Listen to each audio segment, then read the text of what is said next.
and confirmed that in one constituency, over 10,000 votes were cast in favor of Azimio candidate were counted as UDA votes. How many more instances occurred across the county? How many more votes were erroneously counted and given to the wrong candidate?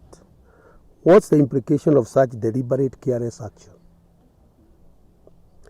It is also perturbing to note that a high number of votes, close to 300,000, allegedly cast votes for presidential candidate but did not vote for either governor, women rep, or senator.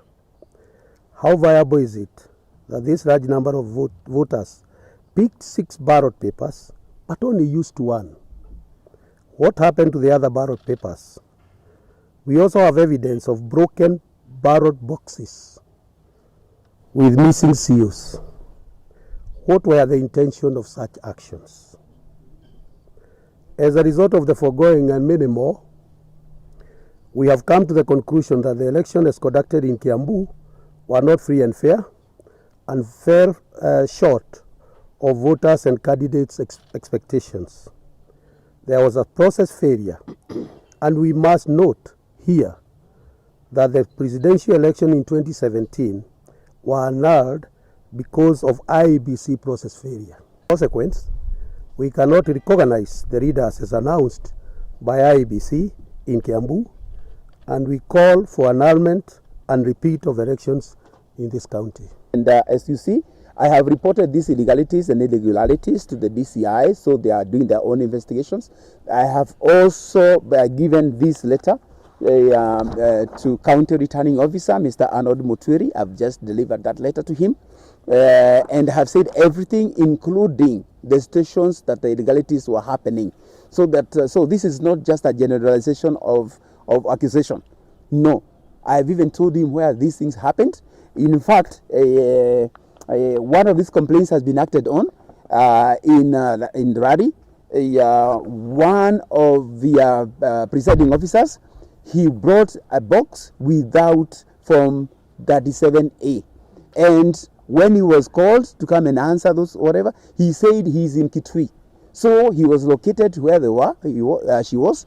And right now, she is in cell because she cannot explain the whereabouts of Form 37A. Now, we don't know whether that box is from Rari or from Naivasha or from Nakuru. We don't know. It's just a box with some votes.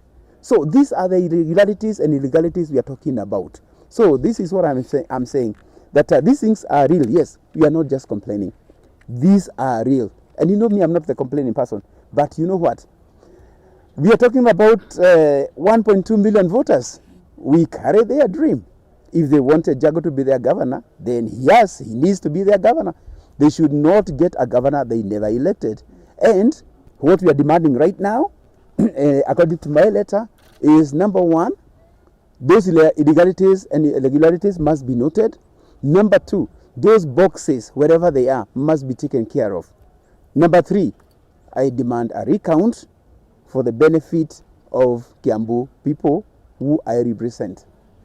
In the event of maybe today, I don't know whether CRO is going to declare, but that is just a declaration of the winner.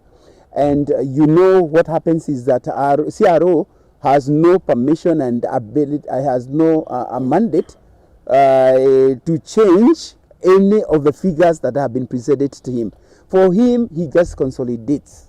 So he's going to consolidate anything that is coming from the constituencies, and he's going to announce according to the result that he gets on only the consolidation.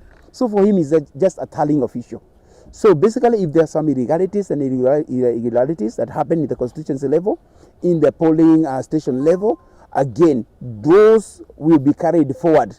So that is why I gave him a letter and I told him, CRO, you cannot announce and you cannot, you cannot purport to declare a governor who is actually illegal governor, a governor who has been elected on falsehood. So that is why I did my letter and I took it in good time, so that even if he announces, he knows that he's going to announce a fake governor. So I told him that, but it's up to him. I mean,